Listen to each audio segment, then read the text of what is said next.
Hello friends, in the series on the income tax cases, today we will discuss a case which is based on the exemption claimed by the assessee on the sale of agriculture land and claiming the income exempt as agriculture income earned by the assessee during the previous year.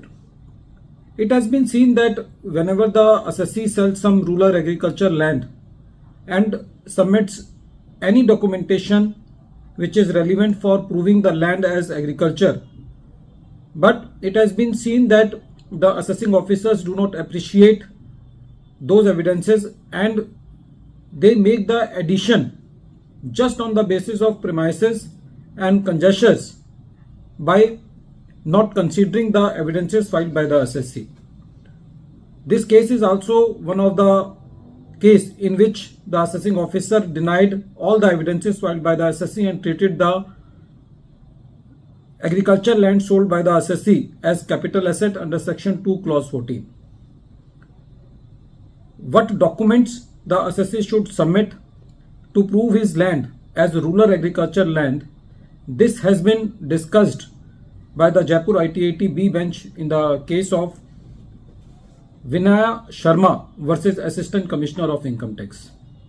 This case is reported in 130 ITR Tribunal at page number 738 and the case has been decided on 17th October 2024. In the present case, there was a search on the assessee. The notice under section 153A was sent to the assessee. The assessee has already filed her return of income, but when the notice under section 153A was sent to the assessee filed a return of income with some income which was not shown in section 139 subsection 1 return. The assessee was claiming the sale of rural agriculture land and was claiming the profit on that land as exempt, and apart from that the assessee has also claimed some agriculture income as exempt.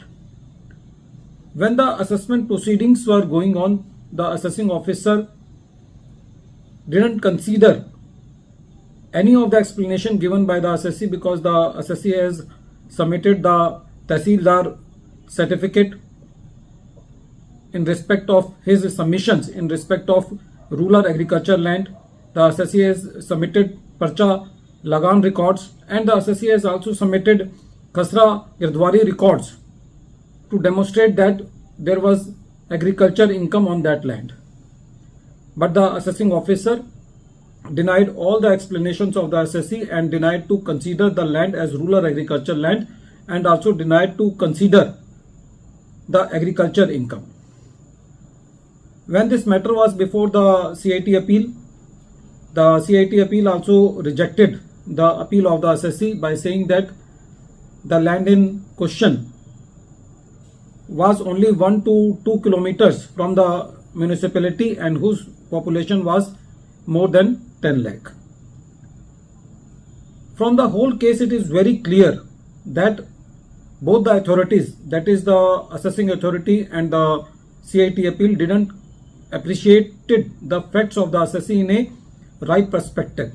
So when this matter was before the tribunal observed that in the present case, the land which is in question has been shown as agriculture land in the revenue records. The Tehsildar certificate has been submitted by the assessee which was showing that the land was 8 to 10 kilometers away from the relevant Nagar Nigam and was falling in the Gram Panchayat. The tribunal also observed that in the present case, the Khasra Girdwari records clearly shows that there was agriculture operations on the land and hence it was very clear that the assessee was doing agriculture operations on that land. In the present case, the assessee also produced Parcha Lagan records in respect of the agriculture activities. It was also observed by the tribunal that the assessing officer allegation that the assessee has not maintained the proper books of accounts.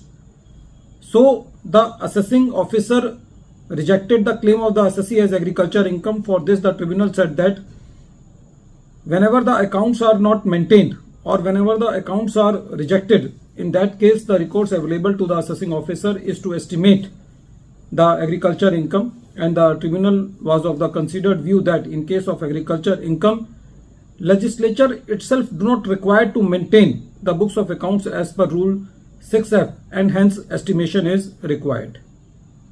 So the tribunal allowed the appeal of the assessee as far as the activity of agriculture activity was concerned, and as far as the sale of rural agriculture land was concerned, the tribunal said that in the present case the assessee has sufficiently demonstrated that the land is agriculture in nature. The tribunal said that section 2 clause 14 talks about the capital asset, and which gives the escalation as a capital asset of rural agriculture land. And for rural agriculture land, the land should not fall in the jurisdiction of municipality and must not have population more than 10,000. But in the present case, the land was not in Nagar Nigam, but it was in the Gram Panchayat, and the population according to the 2011 census was only 382. So from the complete facts of the case, the land was a rural agriculture land. At the end of this video, once again I am repeating the name of the case. The name of the case is Vinaya Sharma versus Assistant Commissioner of Income Tax, and this case is reported in 130 ITR Tribunal at page number 738, and the date of the judgment is 17th October 2024. Thank you, friends.